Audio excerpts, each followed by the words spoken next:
Chosen one, close the door. Not when you finish what you're doing, now.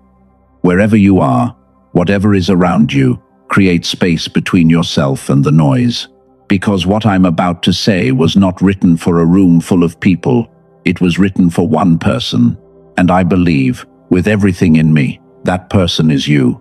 You have been in a season that you have mostly carried alone.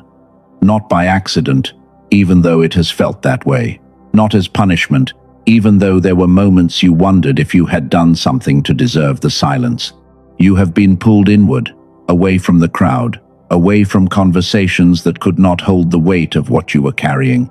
And in that inward space, in that closed room, in that long and quiet season, something has been happening that most people around you have not been able to see. Here is what I need you to understand before anything else. The door did not close to keep you in. It closed to protect what was being built. And today, right now, in this moment, you arrived at, through the only path that could have led you here. The formation is complete, enough to name. You are not what your waiting looked like from the outside. You are not defined by the years of feeling invisible, by the people who couldn't quite see what you were carrying, by the version of yourself you learned to show a world that never quite had the right frame for what you were. You are what has been growing on the inside. And it is time. Close the door. Take a slow, real breath. And receive what was written for you before you had a name for what you are. Now, if there are people near you, I want to ask something. Step away from them, just for this. Not because a ritual is required, but because the person this message was designed for does not receive well in the middle of other people's noise. Put your phone flat. Let the outside world hold its own weight for a few minutes. You have been holding everyone else's weight for long enough. Take a real breath, not a quick one, a real one. Let your chest fully expand, and as you exhale, let everything pressing on you today simply sit there beside you. You don't have to carry it forward right now. You don't have to understand it. Just be here. Everything I'm about to share with you is freely given. It is yours. But if at any point your spirit tells you there is something more you need, something specific to carry forward from this message, you will find it in the description and the pinned comment below. Only if you feel led. Only then. And I want to ask one more thing from you before we begin. Stay with me all the way through this message. Here is why I am asking. What I am going to show you today has layers that build on each other. In this first part, I will name the specific signs already happening in your life, signs you may have been misreading entirely. In the second part, I will reveal the ancient pattern that explains every closed season you have ever lived through, the one truth that makes the silence finally make sense. And at the very end, I am going to speak something over your life that I believe you have been waiting to hear for a long time. The heaviest gift is at the end. Stay for it. Now, let me tell you what I see. There is a truth about why you are here. And I don't mean why you're watching this. I mean why you exist in this particular configuration. This specific combination of depth and sensitivity and longing, and a weariness that goes all the way down to the bone. You were not overlooked. You were set apart. I know that can sound like something people say when they have nothing more specific to offer, something warm but vague. So let me show you what I actually mean, because there are signs happening in your life right now, not abstract spiritual language, not things you need to imagine, real, physical, daily signs that are telling a very specific story. The first sign is the fatigue, not the kind that comes from working too hard, though you may be doing that as well. This is a different kind of tired. It lives in the bones. It is present even after you have slept. You wake, and something in you is already underweight. Weight that doesn't belong to the day ahead. Weight with no clear source. Weight sitting below everything else. This is not your body failing you. This is your body processing something that has no physical name yet. What feels like exhaustion is actually effort happening beneath the surface. The second sign is the cold. the unexpected chill that moves through you when you sit alone. When a specific thought arrives, a thought about who you are underneath everything that has accumulated, about what your life is supposed to look like, you feel it physically before your mind can form words around it. This is not anxiety looking for a story to attach itself to. This is your nervous system receiving something before your conscious mind is ready to name it. The third sign is the shift in tolerance. The rooms that used to feel comfortable now feel tight. The conversations that once filled you now leave you hollow. The people you love haven't necessarily changed, but something inside you has moved, and the old spaces no longer fit around what you have become. This is not you becoming cold or disconnected. This is calibration. And calibration has never been comfortable, but it has always been the signal that something is being refined. The fourth sign is the detachment from the routines that used to anchor you. The hobbies that brought peace now sit untouched. The habits you built your sense of self around feel borrowed from a version of you that you are no longer sure you recognize. This is not a loss of identity. This is a shedding. The version that fit inside those old containers was real, but it was not the full version. And what is coming next cannot be housed in the same walls. The fifth sign, and this is the one I want you to stay with, is the timing. The way specific words appear at exact moments. The way this message arrived on this particular day, in this particular season. These are not coincidences you are manufacturing to feel better. These are navigation signals. Something has been actively redirecting your attention toward what it needs you to see. This is not random. This is not anxiety, reaching for meaning where there is none. This is not you projecting a pattern that doesn't exist. This is your entire system, body and mind and spirit, responding to a shift that is already in motion beneath the surface of everything you can see. Let me pause here for a moment. I want to acknowledge something before we go further. You have been listening for about 10 minutes now, and for some of you, even this, giving yourself this kind of uninterrupted space, is already an act of courage. Most people never do this for themselves. They give their full attention to every demand, except the ones that actually matter. You are doing something different right now. Before we continue, breathe. Just once, slowly.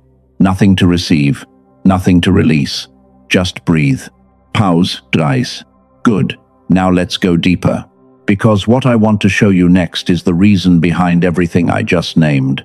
And this is where the season you have been living in starts to make a completely different kind of sense. Imagine that someone wrote a letter. Not a general letter, not a broadcast, not a message for whoever happened to be searching. A specific letter written with your exact questions in mind, your exact season in mind, your exact configuration of pain and longing in mind. A letter that traveled through many hands, moving through a long sequence of moments and redirection, until it finally reached the one person it was always addressed to. The signs I just named, the fatigue, the calibration, the timing, they are the postmarks, the evidence that this letter has been moving, getting closer, finding its way to the one person whose name has always been on the envelope. And here is what I haven't told you yet. Why it couldn't arrive sooner. A sealed letter cannot be opened before its time. Not because the contents are not ready, but because the person who must receive it is not yet formed enough to hold what is inside. And there is a difference between being unready and being unprepared. You were not unprepared. You were being prepared. Those two things look identical from the outside, but from the inside, only one of them has a direction. Now I want to name something that almost no one speaks about when they talk to a person like you. You don't just fear failure. You fear what happens if this is real. And I want to stay in that for a moment, because it is one of the most honest things I can say to someone watching this message.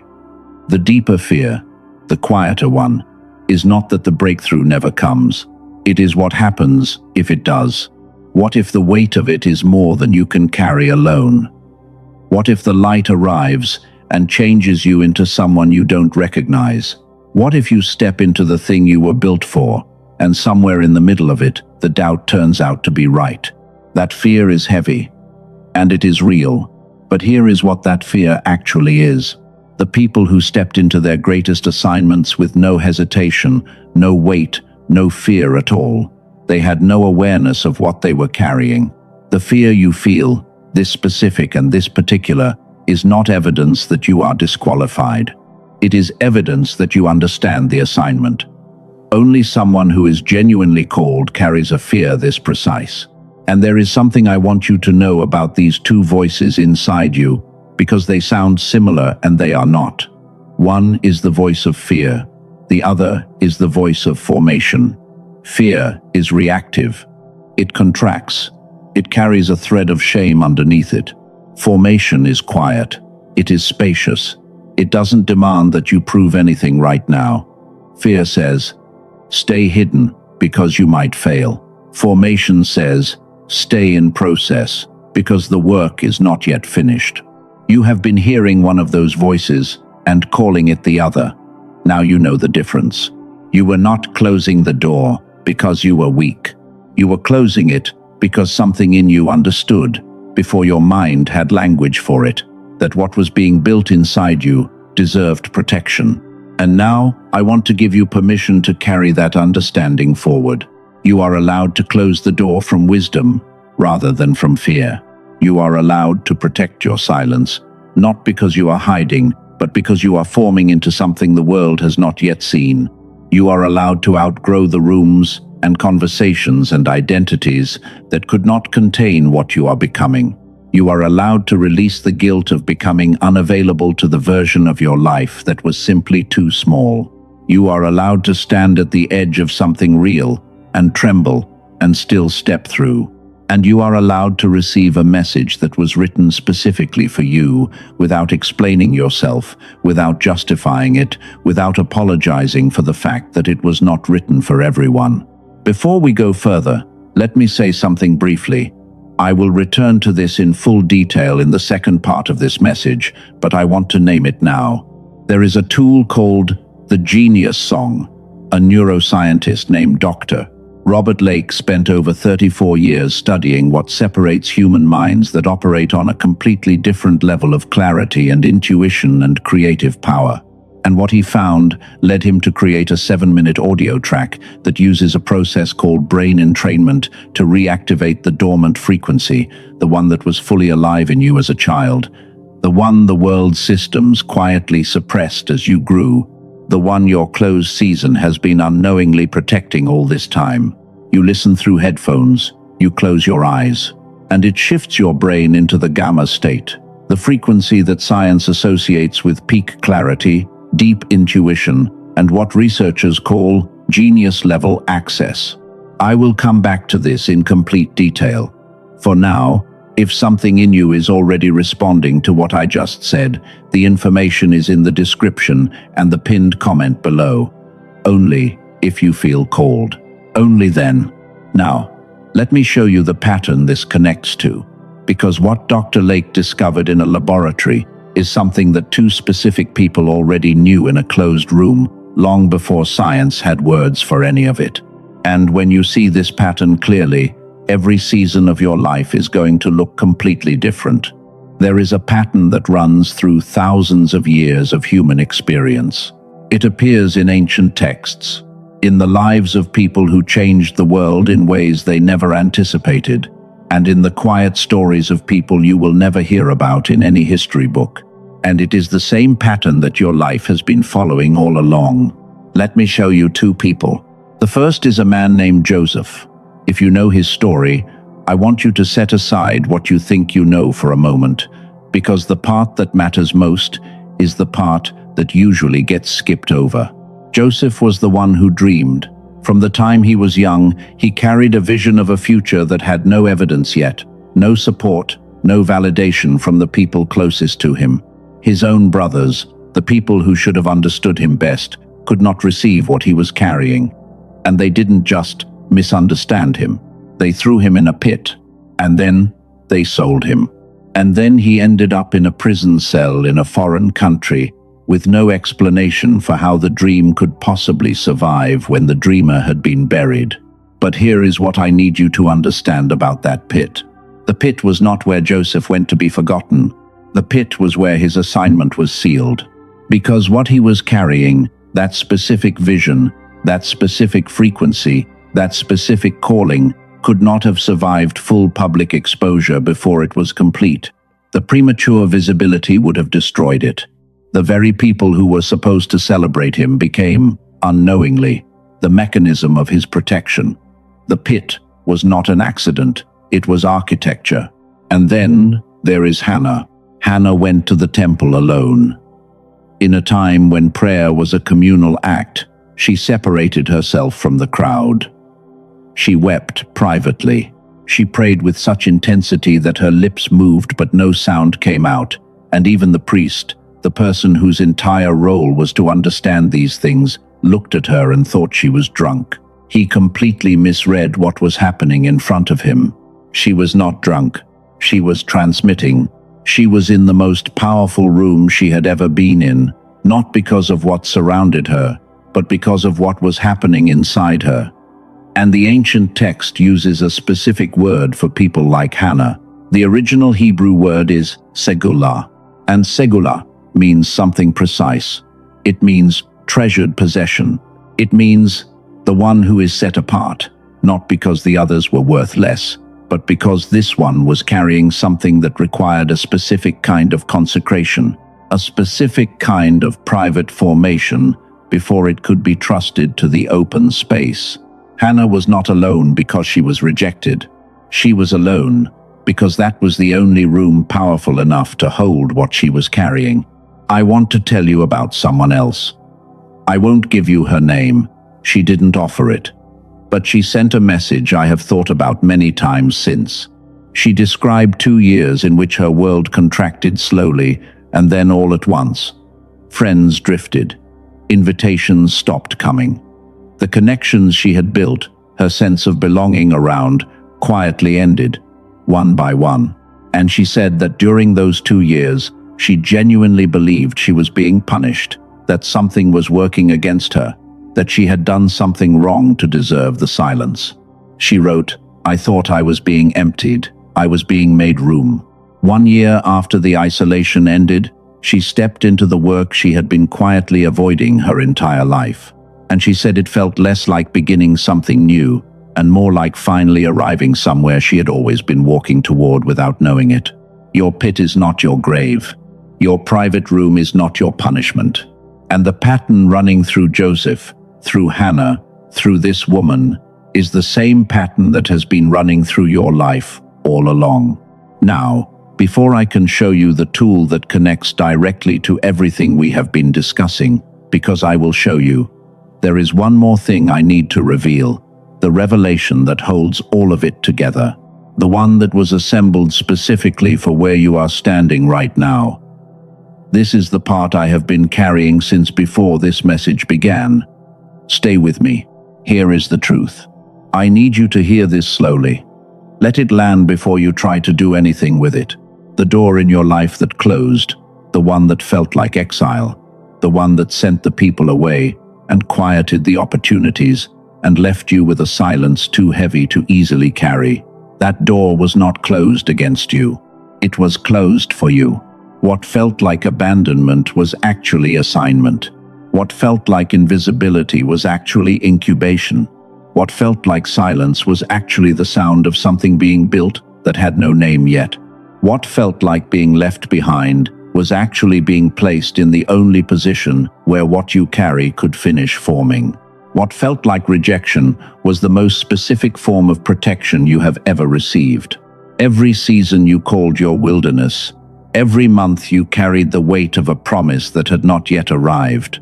Every year you wondered if the vision was real, or if you had simply imagined the size of what you were supposed to become. All of it was not time wasted. It was time given. The sealed letter was not lost. It was traveling. And this is what I want to speak directly into your life right now. You are not hidden. You are being preserved for the right moment, and preserved things are not buried. They are protected until the conditions are ready to receive them. You are not behind. You are being positioned, and position requires movement before it ever requires visibility. You carry a frequency that the world has not yet fully learned to recognize, not because the frequency is wrong, but because the right receivers had not yet been tuned. You are the answer that someone, somewhere in a season you cannot yet see, has been praying for. Your arrival in their life will be the very thing they stopped believing was still coming. And you were written before the world had a single word for what you are. And I hear, as clearly as I know how to carry it, something being placed on my heart for you right now. The source does not apologize for the closed room. What I hear it saying is this: I did not close the door to keep you out. I closed it to protect what I was building. And what I was building is you. Before this message ends, I am going to speak a declaration over your life, a commissioning. Stay all the way through. What comes at the very end of this was prepared for exactly who you are today. But first, let me take a moment to bring everything we have covered into one clear place. Because what comes next requires that you arrive with clarity, not just with feeling. Here is what you have received today. There is a reason the door closed. It was not punishment. It was not absence. It was the specific kind of preservation required for what was being formed inside you, the same preservation that Joseph experienced in a pit, that Hannah experienced in a prayer room, that every person who has ever carried something too large for the public space has had to learn to trust. The signs you've been experiencing, the fatigue, the shift in tolerance, the timing, these were not evidence that something was wrong.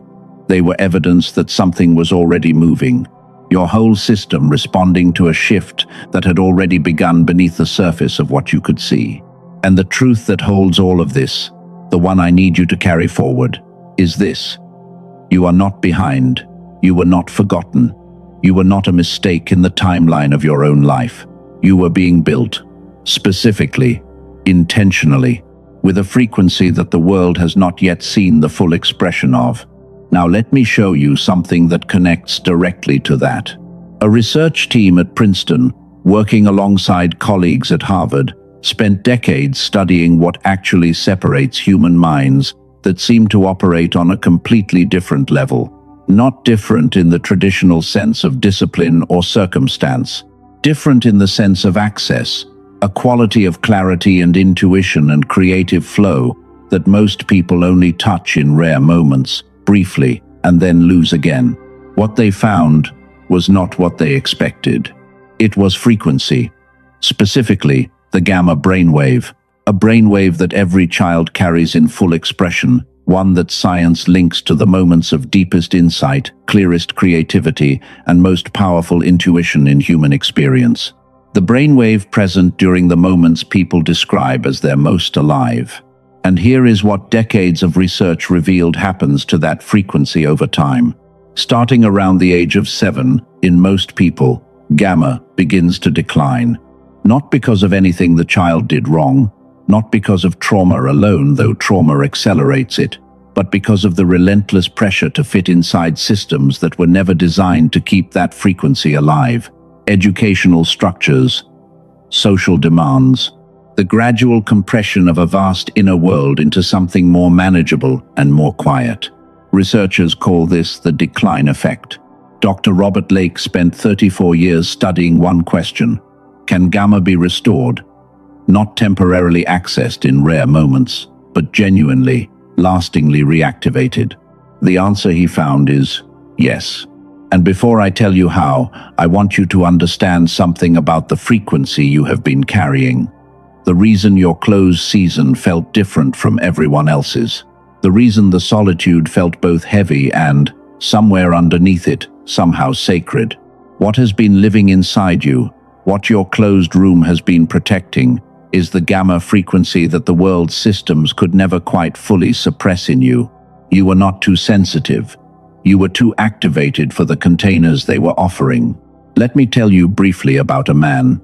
He had lived for years with what he described as a kind of mental fog.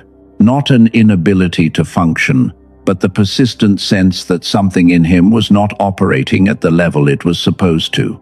He felt ideas trying to surface and then losing clarity before they could arrive.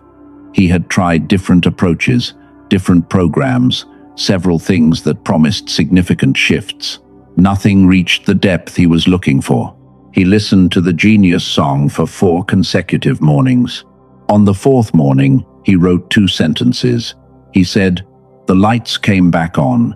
He said, "I didn't know how dim they had gotten until they were bright again." More than 18,000 people have now used the genius song. Fewer than 4 out of every 100 have asked for a refund. That number matters. Because in a space full of large promises, a refund rate that low is the most honest signal of what is actually happening when people use something. The data moves in the direction of trust. You may be wondering about the investment, and I want to be honest with you about something before I tell you what it is, because you deserve that honesty. If you have spent money before on approaches that promised real shifts and didn't deliver them, I understand why hesitation makes sense. The genius song does not ask you to follow a new routine or adopt a new belief system. It operates at the level of your brain's actual frequency, not at the level of behavior layered on top of an unchanged frequency. That distinction is the reason the results feel different. If you were to try to reach the gamma state through the methods most people consider, a meditation app costs around $15 per month, with results that vary widely. A single session with a therapist who works in this space runs closer to $150. A weekend retreat focused on inner transformation costs $400 to $800. Clinical biofeedback therapy can run $300 per session across multiple weeks of visits. None of those were designed to target gamma specifically. Dr. Robert Lake spent 34 years developing what he compressed into a 7-minute audio file. The original price of the genius song reflects that work, $49, already a fraction of any comparable alternative. For the person watching this message, the price is $39, not as a discount, as Dr. Lake's deliberate decision to reach the people who carry the right frequency, not simply those with the most resources. With that $39, you also receive 4 tools at no additional cost. The first is Genius Child, an audio track calibrated specifically for children, designed to protect gamma before the decline effect has time to take root, valued at $19. The second is the classic book, the original written work that The Secret drew its core principles from. The source material most people have never encountered directly, valued at $20. The third is the guided visualization, a 22-minute walkthrough across the 4 areas where gamma reactivation shows up most clearly: financial clarity, relationship depth, physical vitality, and inner peace, valued at $29. The fourth is the 5-habit infographic, the daily practices of people who sustain the gamma state long after the initial reactivation, valued at $12. $80 in additional tools, yours at no extra cost on top of the technology itself. And here is the guarantee. You have 90 days. If you listen and nothing shifts, if nothing in you responds to the reactivation, you receive your $39 back. Every cent. No conditions, nothing to return, no questions required. And all 4 bonuses remain yours to keep, not as a consolation, as Dr. Lake's acknowledgement that your time and your trust have value regardless of the outcome. This is not a risk. This is an invitation. One more thing I need you to know. Dr. Lake's team reviews access pricing on a regular basis, and the $39 rate exists not as a permanent promise, but as a deliberate commitment to reach the people who most need this reactivation. I cannot tell you how long this access point stays at this number. What I can tell you is that if something in you is saying yes to what you've heard today, that response is worth listening to. The season you are in, the moment you are standing in right now, none of this is accidental. The only place the Genius Song is available at this price, and with these bonuses included, is through the link in the description, and the pinned comment below. Not on any other platform, not through any other source. If you find something by this name anywhere else, it is not the genuine audio. The specific calibration that makes this work is the result of 34 years of Dr. Lake's research. A copy cannot replicate that. The real thing is in the description below. For those who feel called, it is there. Only if your spirit confirms it. Only then. Now, take a breath. The final portion of this message is the part I have been carrying for you since before we began, and I want to bring you into it gently. First, I want to acknowledge something. You stayed, you closed the door, and you listened, and you received. And I want you to know, the source sees that. It sees every weight you carried into this space, every question you have held in silence, every season you endured, without a clear explanation for why it was lasting as long as it did. None of it was overlooked. Now, I want to guide you into something. Let your eyes close softly, if you are able. If you are driving or somewhere you need them open, simply let your gaze go easy and unfocused. Picture something resting in your hands, a sealed envelope, heavy in the way that only something long carried can be. On the front of it, in a way that only you can read, your name. Not the name others call you, the name that knows what you are, underneath everything that accumulated. Feel the weight of it.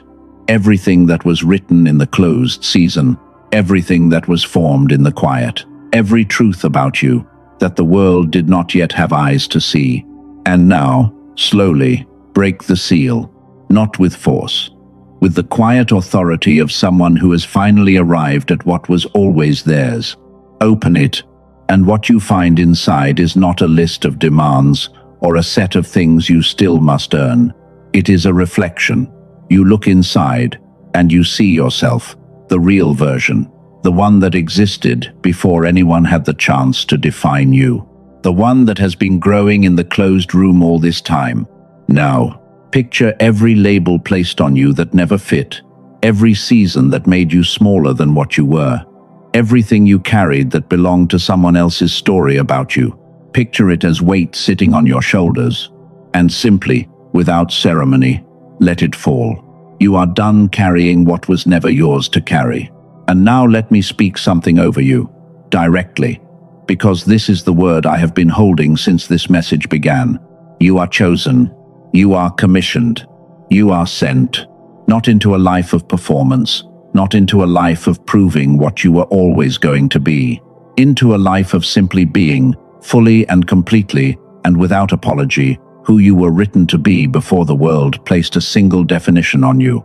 And I hear, as clearly as I know how to carry it, the source saying this: the door is open now, and what walks through it is exactly what was always being built in the closed room. The seal is broken. The letter has been received. And so it is. Right now, all across this world, people who have also been carrying sealed letters are listening to this in their closed rooms, in their parked cars, in the quiet of late hours when everyone else has gone to sleep. You are not alone in this. Not even close. The ones who carry this kind of weight recognize each other, not by what they have accomplished, but by the specific gravity they carry and the specific grace with which they carry it. You are part of something larger than this moment. If you received what was spoken over you today, if something in this message landed in a place that has been waiting to be reached, type the words "I am" in the comments. Let that be the first declaration you make with the door open. Let it be the first thing you claim with your name on it. If this message found you at the right moment, the like below is the lightest way to send it forward towards someone who is also waiting for it. And if someone came to mind while you were listening, someone who has gone unusually quiet lately, someone who has been pulling away from everyone without quite being able to explain it, someone who has stopped showing up the way they used to, not because they gave up, but because something in them is still forming, share this with them. They may be in their own closed room right now, wondering if anything will ever arrive that truly recognizes them. This could be that message. Your share could be the moment their sealed letter finally arrives. For those who felt called to what I shared about the Genius song, the link is in the description and the pinned comment. Only if your spirit confirms it. Only then.